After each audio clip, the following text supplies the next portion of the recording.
जय श्री जगन्नाथ हर हर शंभु। आज आम आलोचना करवा ओडिशार एक बहु प्रचलित ओषा कांजी ओंला ओषा विषय। कांजी ओंला ओषा मार्गशीर मास कृष्ण नवमी दिन पालन कराए। यही ओषार विशेषत्व होची संतान संतति मंगल कामना उद्देश्य और निसंतान नारी माने संतान प्राप्ति पाई माँ षठी देवी निकट में पूजार्चना करथांती। षठी देवी हेउचंदी भगवानकर अन्य एक स्वरूप जी कि संतान संततिकर भाग्य निर्धारण करिसंती। यार अन्य नाम होची कांजी ओंला। एथिरे षठी देवींकर पूजार्चना करा जाए। एथिरे चलंतु गोटे किंबदंती अछि से विषय जानिबा। एही ओषा संपर्क एक सुंदर कहानी रही। गोटे देश में जड़े साधव थिले, तांकर 4 पुओ 4 बोहू थिले। 4 पुओ बेपार वाणिज्य करती। तार सान बोहू प्रथमे गर्भवती हैला। यह शुणी घरे समस्त मन खुशी रे नाची उठिला। 4 मास हेबा परे कखारु खाइबाको इच्छा हला, किंतु साधव घर बाड़ी रे कखारु नथिला। साधव बहु लाजरे काहाकु न कही पड़िशा घर बाड़ीरू कखारुटीए चोरी करी आनी आंबिळ करी खाइला। ता परदिन पड़िशा घर लोक बगीचारे कखारु नथिबार देखि अभिसंपाद कले जे मो बाड़ीरू जे कखारु चोरी करी नेइछि ता छुआ जन्म होइबा मात्रे षठी देवी चोरी करी नहीं जाऊ। षठी देवी यही कथा जानी पारिले।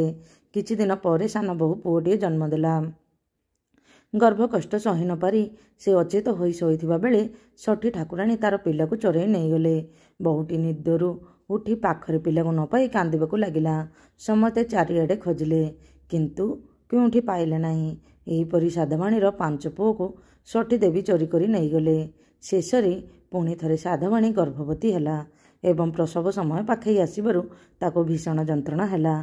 यह देखि सासु रागी जाई कहिले, तू 5टी पिला खाई सारिलुणु, आउ तोहर एही घरे स्थान नाही। तू एही क्षणी एही घरु बाहरी जा। गोटे सूता कंडा देई कहिले, जेउठी एही सूता सरिबो सेठारे पिला जन्म करिबु। किछि उपाय न पाई सान बहु सासुंक कथा माने सूताको धरी चलीगला। शेषरे सूता कंडार अग्रभाग जाई एक अगना अगनी बनस्तर भितरे सरिला। पूरा अंधार, केही कुआडे नाहांती। साधवाणी एकुटिया होई कांदिबाको लागिला। पुणी गर्भकष्ट बढ़िबाको लागिला। ठीक सही समय साधवाणी आउ गोटिए छुआ जन्म कला, किंतु से मनीष छुआ नुहे गोटे काठ कंडेई थिला। यह देखि साधवाणी खूब विकल होई माँ षठी देवी को स्मरण करी डाकिबाको लागिला। षठी देवी तार क्रंदन आउ सही पारिले नाही। शेषरे षठी देवी तार 5 पुओं सहित साधवाणी पाखक आसिले एवं कहले, तू डाहाणी ना पिता शुणी ए गहन वन भितर केउठू आसिलु ओ काहींकी कांदुचु। ए कथा शुणी साधवाणी ठाकुराणी को देखि चिन्हि पारी पछ कथा सबु गोटी गोटी करी कहिले। तापरे ठाकुराणी तार 5 पुओं फेराई दे कहले, मु तो 5 पुत्र को चराई नहीं थिली, तू ने। जीवन रे आउ केबे काहारी जिनिस चोरी करिबु नाही।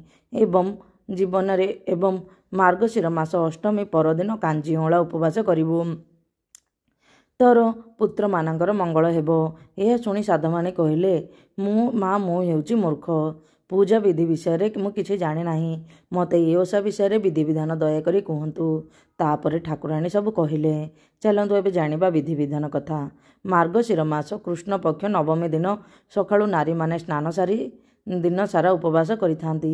संध्या बेले निज अगणारे तुलसी चौरा मेଳରେ पोखरी परी गोटे छोट 4 कोणिया गात खोली तहिरे पानी भरी थांती। पोखरीरू छोट छोट माछ आनी एथिरे छाड़ी थांती। एही गात चारिपटे बाळुंगा धान पोती थांती। पोखरी मझिरे सारू गछटिए पोती तारी मूଳରେ पिढ़ाटिए थोई थांती। 7टी पितिया शुखुआ आनी सेगुड़िको हलदी पानी रे धोई हलदिया कनारे गुड़ाई बहु परी बेश करी कजल सिंदूर लगाई पिढ़ा उपरे बसाई दियंती। प्रतिटी शुखुआ पाखरे गोटे गोटे लेखाएं पई खाड़ी रखिथांती। घरे भात डाली कांजी सारू मूला पिता शुखुआ पकाई तरकारी और 2टी चकुली पिठा करिथांती। षठी दुसाई ठाकुराणी को मानसिक करी एतिकी पूजा करिथांती। भोग सरिला परे सेही सामग्री को जो पिलाक पाई मानसिक करिथिबे सेमानंको खुआई दियंती। अवशिष्ट भोग नदी रे भसाई दियंती किंबा पति दियंती। जो 7 खंडी पई शुखुआ बहुको पाखरे रखिथांती ताहाको काहाको देबा मना। से गुड़ी को नदी रे भसाई दियंती। लोभरे पड़ी परद्रव्य चोरी कले दंड मिलता है बोली यह यही व्रतर प्रांजल भाव में वर्णना कर व्रतरू आमको शिक्षा मिले जे लोभरे पड़ी अन्यर द्रव्य चोरी कले आमको पाप अर्जन होता है। से कହାର द्रव्य चोरी करने अनुचित। यह हूँ आम संसार को एक बहुत ବାର୍ତ୍ତା ବହୁତ ସୁନ୍ଦର ବାର୍ତ୍ତା। ନିଜେ ଯାହା ଅଛି ସେଥିରେ ସନ୍ତୁଷ୍ଟ ହୁଅ, କାହାର ଚୋରି କର ନାହିଁ। ବୈଜ୍ଞାନିକ କାରଣ। ଏହି ପଛରେ କିଛି ବୈଜ୍ଞାନିକ କାରଣ ରହିଛି ଯାହାକି ସମାଜ ହିତରେ ପାଳିତ ହୋଇଥାଏ। ଓଡ଼ିଶାରେ ଲୋକଉକ୍ତି ଅଛି, ମଗୁସୁର ପୁଷ ମାସରେ ଚଷା ହାଣ୍ଡିରେ ପେଜ। ଏହାର ଅର୍ଥ ଏହି ସମୟରେ ଚାଷୀ ଫସଲ ଅମଳ କରିଥାଏ। ଶୀତ ଦିନ ହେତୁ ଅଧିକ ପରିମାଣରେ ମିଳୁଥିବା ସବୁଜ ପନିପରିବାରେ ଅଧିକ ଖାଦ୍ୟସାର ରହିଥାଏ, ଯାହାର ତରକାରୀ ଦେହ ପାଇଁ ବଳକାରକ ହୋଇଥାଏ। ଛୋଟ ମାଛର ପିତ୍ତକୁ କାଢ଼ି ମାଛକୁ ଶୁଖୁଆ ଗଲେ ତାହା ଅଧିକ ଦିନ ସାହିତ୍ୟ ହୋଇ ରହିଥାଏ। ସାଧାରଣତଃ ଲୋକେ ଏଥିରୁ ଜୈବିକ ଖାଦ୍ୟସାର ଶସ୍ତାରେ ପାଇଥାନ୍ତି। କାଞ୍ଜି ସେହିପରି ଭାତକୁ ରାନ୍ଧି ପଖାଳି ତାହାର ତରାଣୀକୁ 2 ଦିନ ଧରି ସାଇତି ସେଥିରେ ହଳଦୀ, ଲୁଣ, ମୂଳା, ସାରୁ ଓ ଅନ୍ୟାନ୍ୟ ମୂଳା ଜାତୀୟ ପରିବା ପକାଇ ସିଝାଇ ଭୃଷଙ୍ଗ ପତ୍ର ଦେଇ ଫୁଟାଇ ଉଷୁମ ଉଷୁମ ଖିଆଯାଇଥାଏ। ଏହା ହଜମକାରକ ଓ ରକ୍ତ ସଞ୍ଚାଳନରେ ସାହାଯ୍ୟ କରିଥାଏ। ଶୀତଦିନେ ନିୟମିତ କାଞ୍ଜି ଖାଇଲେ ଆଣ୍ଠୁଗଣ୍ଠି ବାତ ହେବାର ସମ୍ଭାବନା କମିଯାଇଥାଏ। ହଳଦୀ ହେଉଛି ଚର୍ମ ରୋଗନାଶକ। ଶୁଖୁଆମାନଙ୍କୁ ହଳଦୀ ପାଣିରେ ଗାଧୋଇ ଦେବା ଭିତରେ ଇଙ୍ଗତ ମାଧ୍ୟମରେ ଏହା ସମାଜକୁ ଜଣାଇଥାଏ। ଶୀତଦିନେ କୁଣ୍ଡିଆ ଆଦି ଚର୍ମରୋଗ ହେଉଥିବାରୁ ନିୟମିତ ହଳଦୀ ଲଗାଇବା ଦ୍ୱାରା ଚର୍ମରୋଗ ଦୂର ହୋଇଥାଏ। ଏହା କୃମିନାଶକ ପାଇଁ ମଧ୍ୟ ଖିଆଯାଇଥାଏ। ଏହିସବୁ ଖାଦ୍ୟ ସାଧାରଣ ଖାଦ୍ୟ ପ୍ରଣାଳୀରେ ଅଧିକ ଖାଇବା ମଧ୍ୟ ଏହି ପର୍ବ ମାଧ୍ୟମରେ ଶିଖାଇ ଦିଆଯାଇଥାଏ। ଏଥିରୁ ଆମର ଓଡ଼ିଶାର ଚାଲିଚଳନ ଓ ପ୍ରଚଳନ କେତେ ବୈଜ୍ଞାନିକ ସମ୍ମତ ଓ କେତେ ସାମାଜିକ ସମ୍ମତ ଏଥିରୁ ଜଣାଯାଏ। ଗୋଟେ ଲୋକକୁ ଉଚିତ ମାର୍ଗରେ ନେବା ହିଁ ଆମର ଓଷା ପର୍ବପର୍ବାଣୀର ଏସବୁର ମୁଖ୍ୟ ଉଦ୍ଦେଶ୍ୟ। ଦେଖନ୍ତୁ ଆମର ଓଡ଼ିଆ ସଂସ୍କୃତି କେତେ ସୁଦୃଢ଼, କେତେ ସମୃଦ୍ଧ। ସେହି ସମୟରେ ମଧ୍ୟ ଏହି ଓଷା ମାଧ୍ୟମରେ ପୁରପଲ୍ଲୀରେ ଥିବା ଲୋକମାନଙ୍କୁ ସହଜରେ ବୁଝାଇ ଦିଆଯାଉଥିଲା କିପରି ଅନ୍ୟ ଦ୍ରବ୍ୟ ଚୋରି କରିବା ବହୁତ ପାପ ଓ ସେଥିପାଇଁ ଆମକୁ ଫଳ ମିଳିଥାଏ। ଭଲ କାମର ଭଲ ଫଳ, ଖରାପ କାମର ଖରାପ ଫଳ ମିଳିଥାଏ।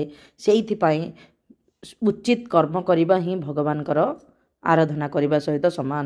ତେଣୁ ଆପଣଙ୍କୁ ଯଦି ଏହି ତଥ୍ୟ ଭଲ ଲାଗିଲା ନିଶ୍ଚିତ ଭାବେ ଲାଇକ୍, ସେୟାର ଆଣ୍ଡ ସବସ୍କ୍ରାଇବ୍ କରିଦେବେ। କମେଣ୍ଟରେ ଜୟ ଜଗନ୍ନାଥ କହିଦେବେ। ଜୟ ମା ଷଠୀ ଦେବୀଙ୍କର ଜୟ ହେଉ। ଦୁନିଆର ସମସ୍ତଙ୍କ ସନ୍ତାନଙ୍କର ମଙ୍ଗଳ କରନ୍ତୁ ମା।